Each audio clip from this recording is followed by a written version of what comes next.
Good morning dear students. This video is for class 10th, subject science, chapter number 10, and here we are for the assignment 1 solutions. Children, in your assignment number 1, we were having 10 questions in total, and the first question is, can a surface be perfectly smooth? And the answer of this question is no. No surface can be perfectly smooth, but the degree of roughness varies from surface to surface. That although all the surfaces are not perfectly smooth, but along with this they are not equally smooth as well. And this roughness is varying from surface to surface. Even though the surface that looks very smooth to us, they also have cracks and irregularities, which can also be called as imperfections. And these imperfections, irregularities, or crust or valleys on the surface, they can only be viewed with the help of microscope. So, a surface cannot be perfectly smooth. There is either a little or varying amount of roughness present on the surface. Question number 2 is, are laws of reflection followed by only the mirrors? Why or why not? So dear students, the laws of reflection are followed by all the shiny, smooth surfaces like water and glass. Not only the mirrors are following the laws of reflection, but all the shiny and smooth surfaces, they reflect the light and they follow the laws of reflection. Question number 3. Draw a precise diagram of a concave mirror. Show all its medium and surfaces, then show the path obtained by the ray incident on it, and also show how it gets reflected back. So dear students, what you are supposed to do in this question, you have to make the diagram of a concave mirror. A concave mirror is a mirror, spherical mirror, whose inner surface or the surface which is having a depression surface is the reflecting part of this mirror, and the other side is not performing as a reflecting surface. Now you have to tell the various parts of the mirror. So this is the principal axis of the mirror, which passes through the center of curvature and pole and extends on both the sides. So here we have the center of curvature. This is the pole of the mirror, principal axis. This is the part of the mirror which is exposed to the light. So this is called aperture. Here the half of the distance will be our focus point. Then we have been asked that show the path obtained by the ray incident on it and also show how it gets reflected back. So we have to show all the rules to obtain image formation in case of a concave mirror. Here the first rule was that all the light rays coming parallel to the principal axis of the concave mirror, they are parallel to the principal axis. After reflection they pass through the focus, and they are always following the laws of reflection, because here on the spherical mirror we will have a normal. The light ray will make an angle I with the normal while incidenting on the spherical surface, and it will make an angle R, that is called angle of reflection, along with the normal, and these two angles will be same. So this is the first rule. The second rule is that when the light rays are incidenting on the way to focus or they are passing through the focus while incidenting on the surface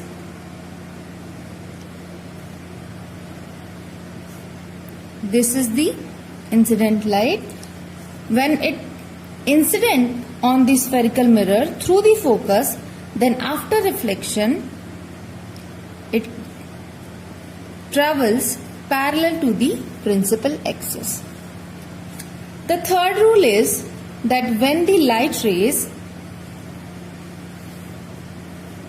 they incident on the mirror via the center of curvature, they retrace their path back after reflection from the spherical mirror. So what happens?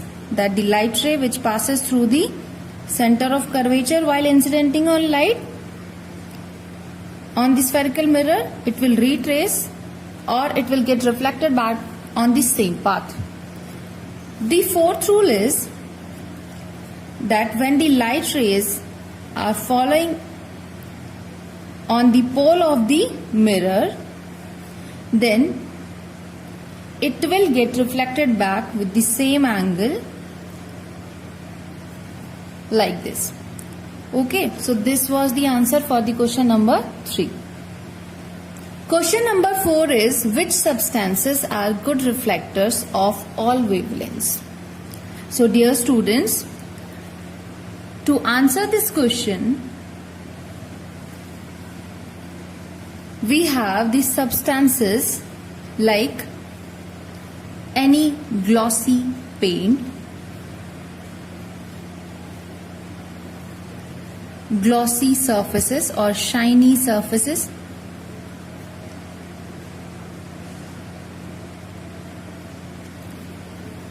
so the substances with these kind of properties, they will behave as a good reflector for almost all the wavelengths of light energy. But the frequency range will be different for all the wavelengths. So you can write that all the light in the sense that they are light in color, light and shiny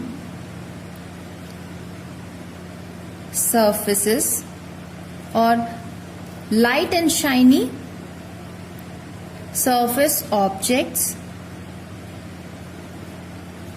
are good reflectors of all wavelengths. For example, silver coated on a glass, water,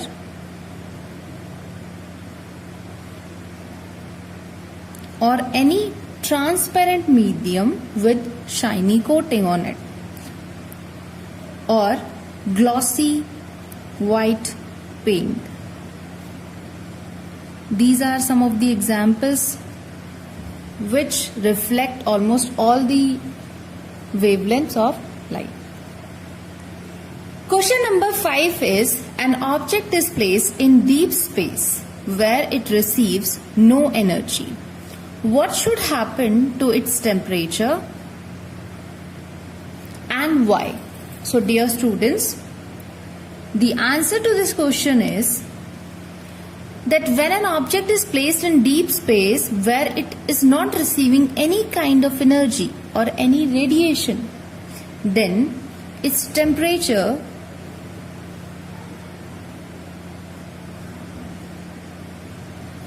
will lower down, or the object will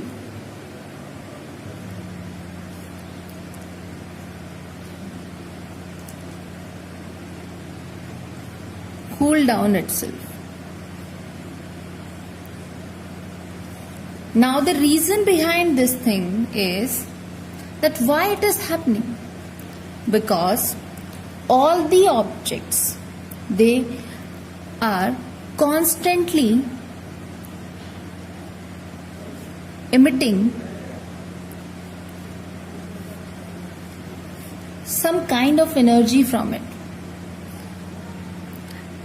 Along with this, they are also absorbing the radiations coming from other substances, because all the other substances will also be constantly emitting the radiations. So this way, when an object is at such a place where no radiant energy is coming to it, that means only the emission of radiation from the object will take place, which will cause to decrease the amount of energy inside the object, and because of this the temperature of the object will lower down. Question number 6 is, how are the electromagnetic waves produced according to the classical physics? So dear students, I want to tell you that according to classical physics,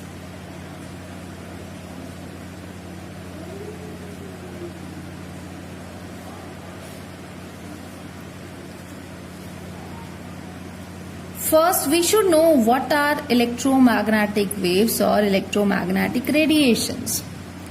These are the kinds of radiation produced because of the combined effect of electric field and magnetic field. Now, how these electric and magnetic fields are helping in production of electromagnetic radiations.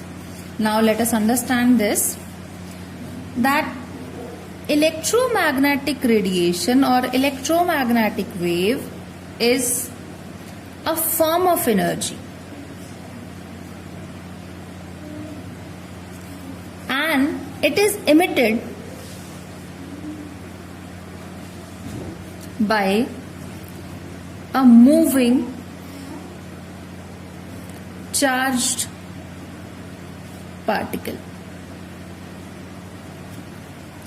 So, what happens? What exactly happens, or how the electromagnetic waves are produced?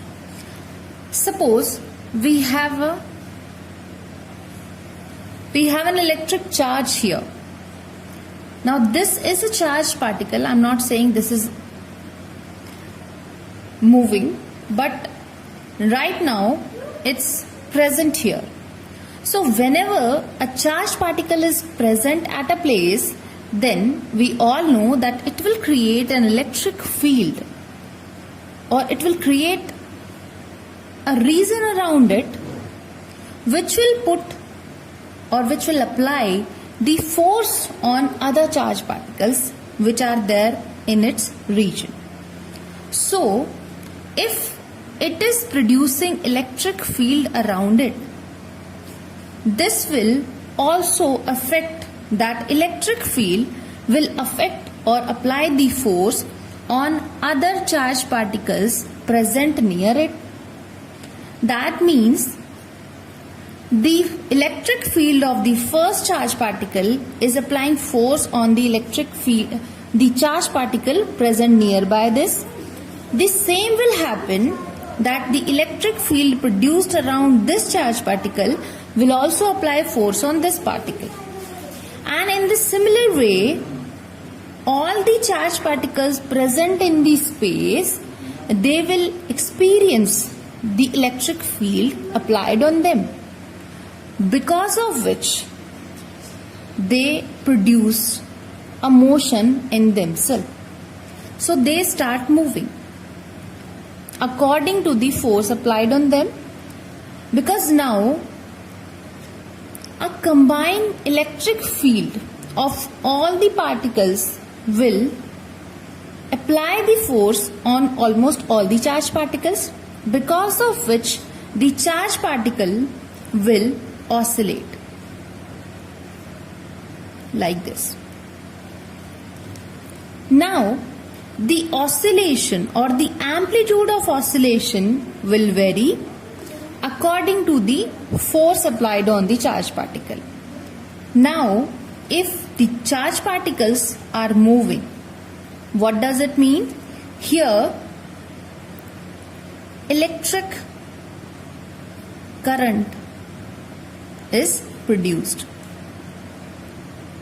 So because of the motion, the first thing was that because of the charged particle motion, electric current produced.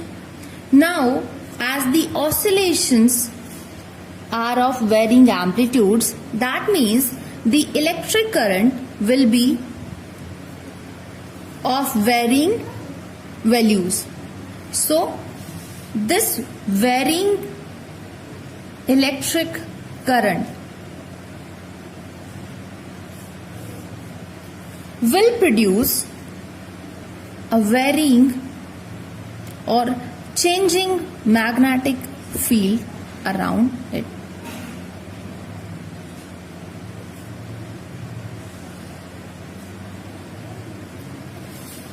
I hope this is clear to you all. Now, what is happening? A varying electric field is producing the varying magnetic field. The reverse can also happen, because when the varying magnetic field is there, it will also cause the production of varying electric field. And this way, two varying magnetic and electric fields, they are reason of production of the other one. For example, varying magnetic field will produce varying electric field,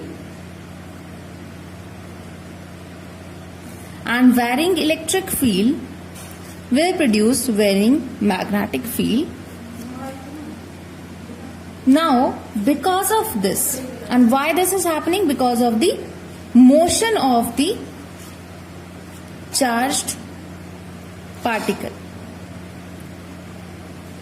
Now, this charged particle moves in the combined effect of the produced varying electric field and magnetic field both. How it moves? That there are two fields. One is electric field. So, let's say the electric field is having a cycle starting from the...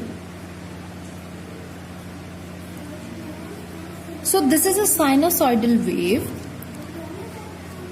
and here you can notice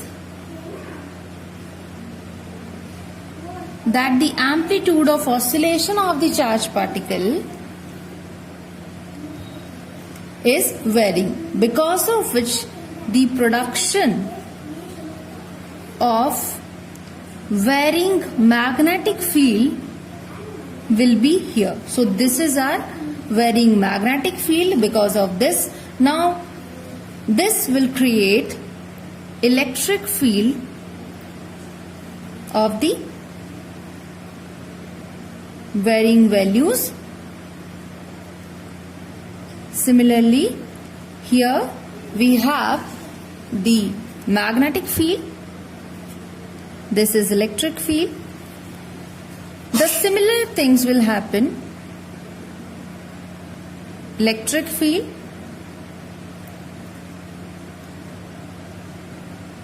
magnetic field, and similarly the two waves will move perpendicular to each other.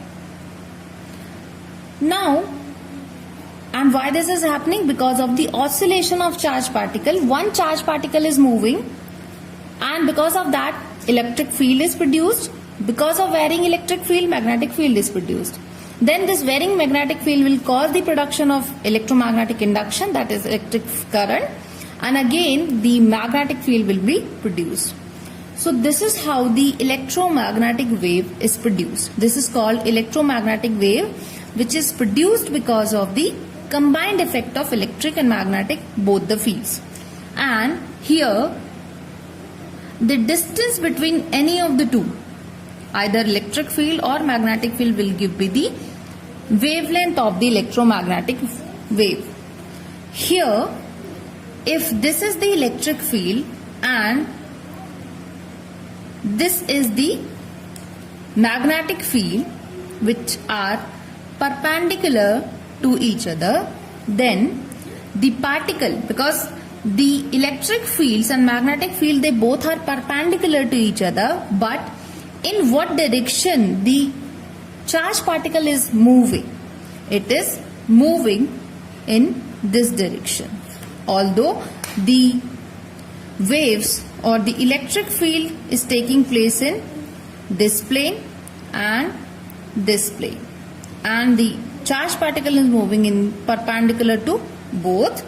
So the charged particle is moving or propagating perpendicular to the direction of electric and magnetic field both, like this. Because of this nature of propagation of the charged particle perpendicular to these fields, this is also called transverse wave.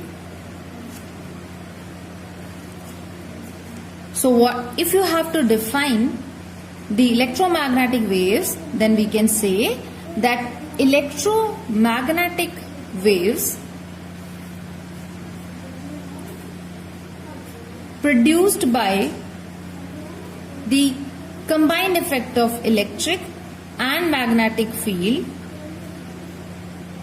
So these two kinds of waves are produced because of the moving charged particle. One more thing that you have to remember is that here the two waves, electric and magnetic field waves, they are in phase with each other. That means at the same time they are starting and they are completing their cycles on the same time. So they are time dependent electric and magnetic field waves which are produced because of the moving charged particle. Here the charged particle is propagating perpendicular to both these waves. That is why it is called transverse wave. Question number 7 is, do all the objects continually emit electromagnetic radiations? When and when not? Why can we not see all the objects emitting electromagnetic radiations? So children, yes, all the objects, they constantly emit the electromagnetic radiations over a range of frequencies. That means they are emitting the electromagnetic radiations of different frequencies under a certain range, and which frequency will be generated, or what will be the frequency of the electromagnetic radiation generated depends upon the temperature of the object. One more thing to remember, that when an object emits the radiation, because it is constantly emitting the radiations from it, at the same time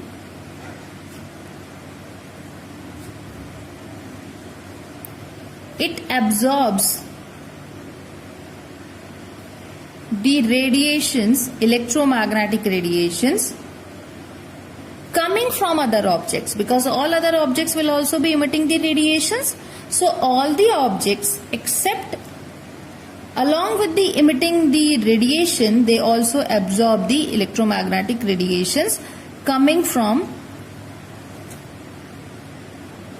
other objects. But it depends upon the temperature of the object that what kind of electromagnetic radiation will be generated. As in electromagnetic spectrum, we have seen that the light which is coming from the sun is of various types, because the energy which is we are taking from the sun is of various types. They can be radio waves, they can be infrared waves, they can be visible light, they can be ultraviolet rays, they can be other kind of waves as well, X-rays, gamma rays. So here some of the conditions are there depending upon the temperature. If the object is having lower temperature than its surroundings, that means surrounding temperature is higher and the object is having a lower temperature.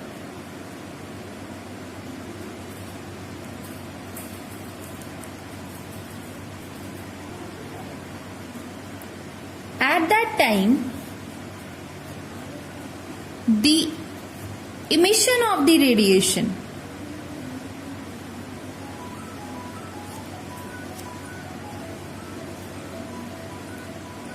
is less than the absorption.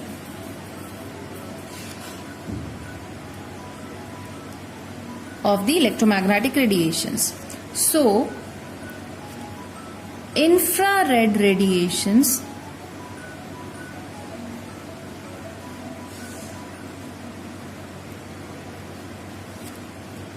will be emitted by the object. Infrared radiations are the type of energy which does not come under the visible light. We are not able to see it, but these are the heat energy form of the waves. That means the object will radiate the energy in the form of heat which is not visible to us. Now, second case is at higher temperature than its surroundings, the object emits more radiations than it absorbs. So,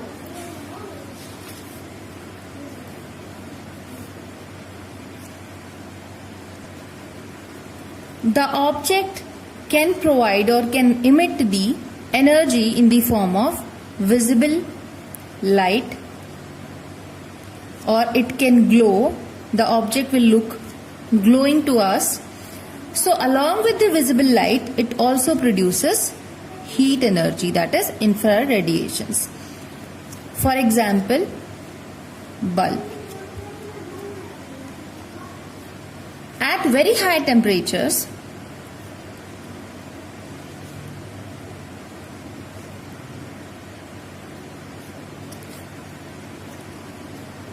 the electromagnetic radiations of very high frequency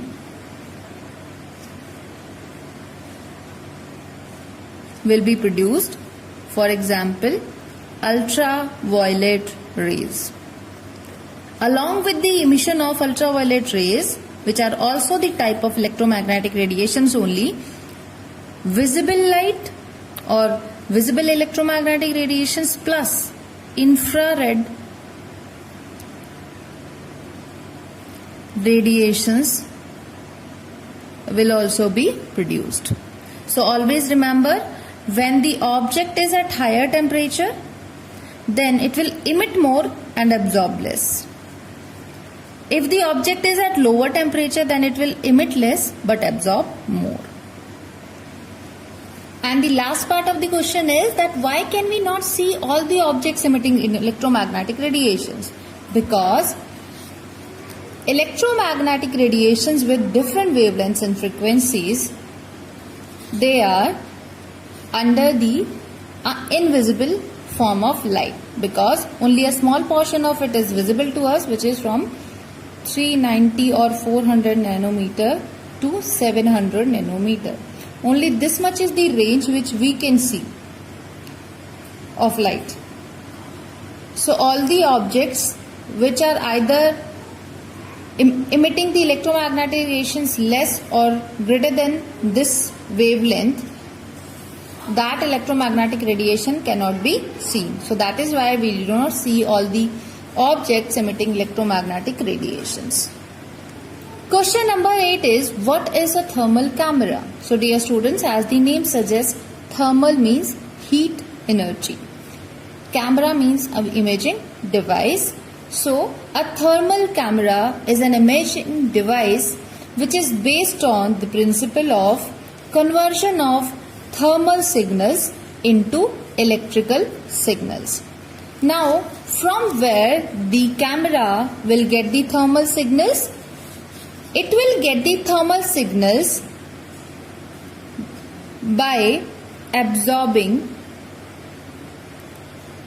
the electromagnetic radiations, and in that also the part is infrared radiations, which are having a very short wavelength which is beyond 700 nanometer to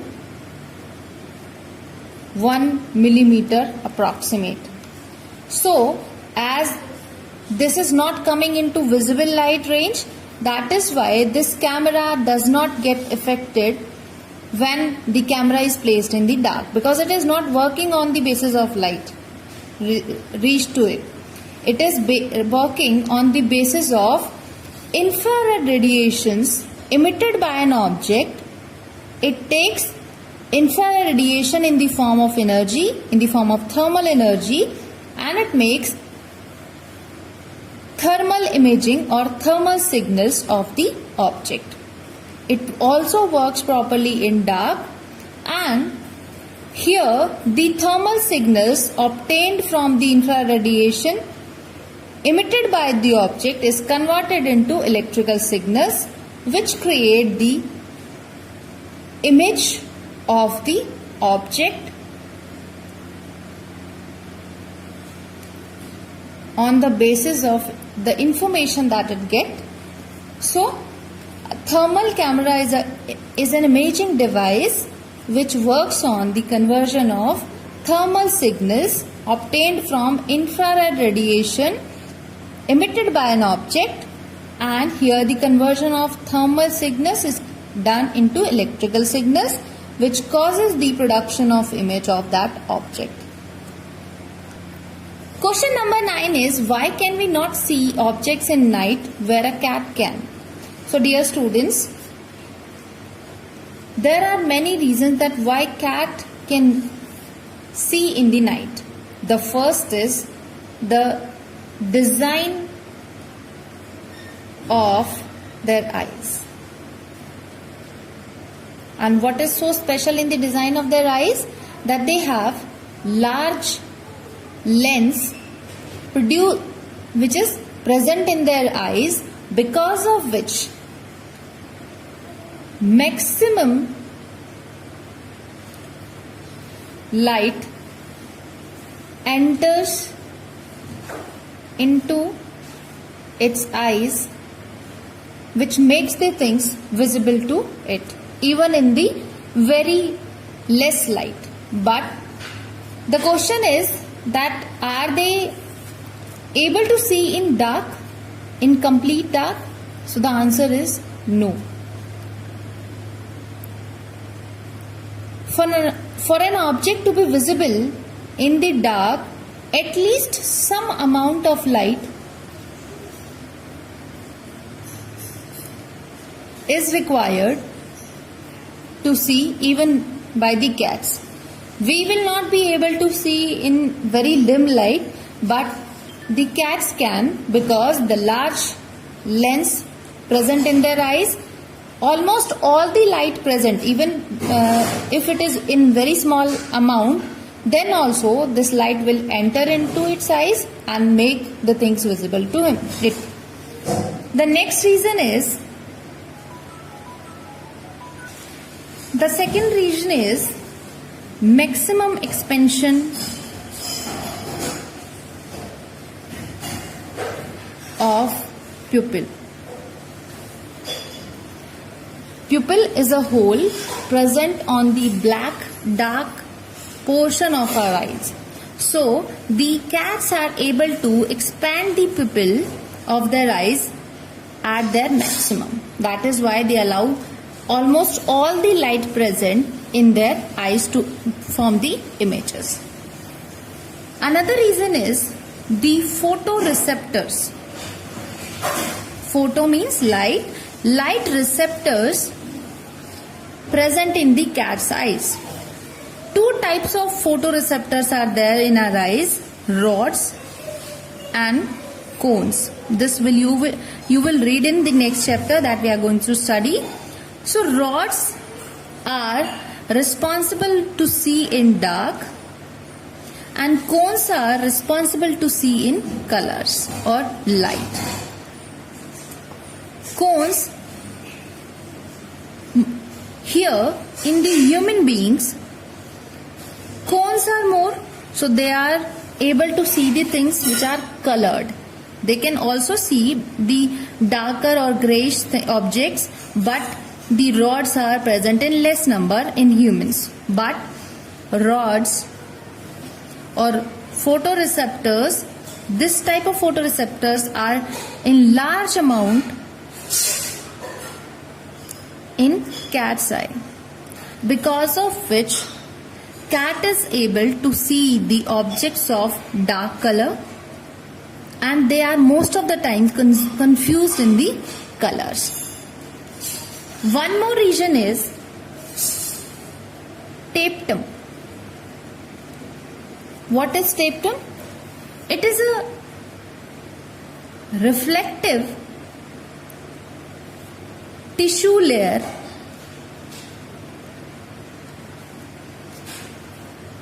present in cat's eye.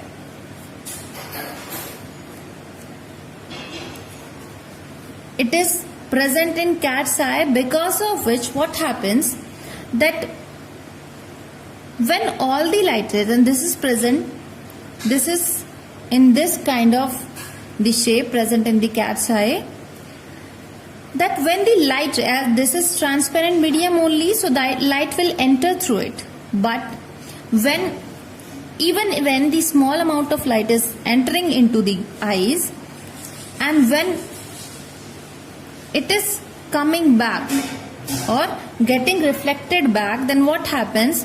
The light strikes to the reflective tissue called tapetum, and as this is the reflecting surface of the tissue, this causes the reflection of light back onto the retina of our eyes.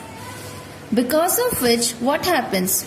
Almost all the light entering inside the cat's eye,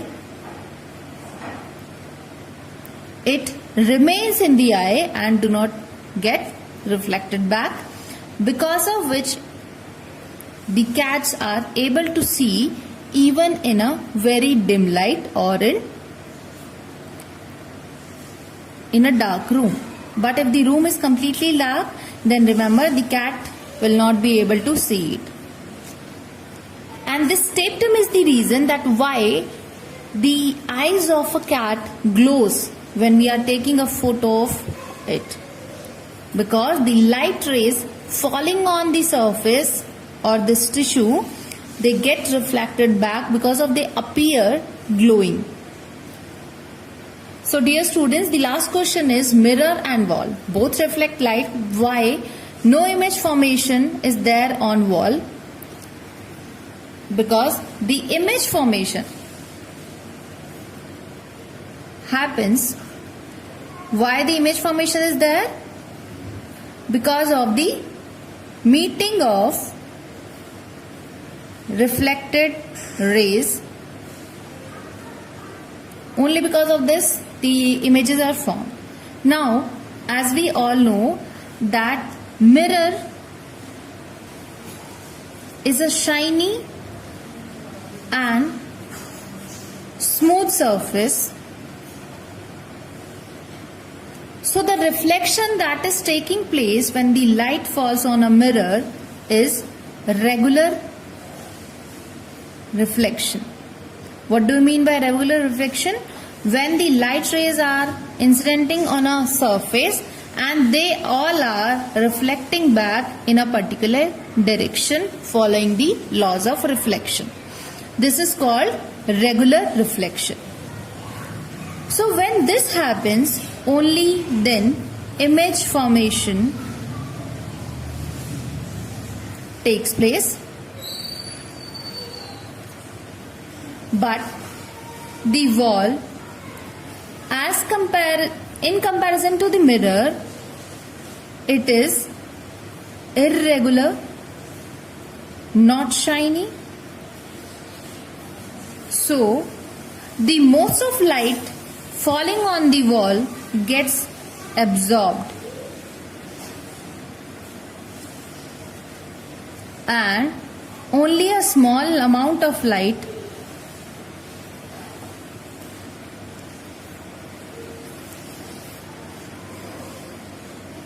is reflected, that too irregularly. So irregular reflection is taking place when the light is incidenting on the wall, and you all know that irregular reflection do not cause image formation. So that is why we are not able to see the image of the objects on the wall, whereas we are able to see the images in the mirror. So this was the solution of assignment number 1.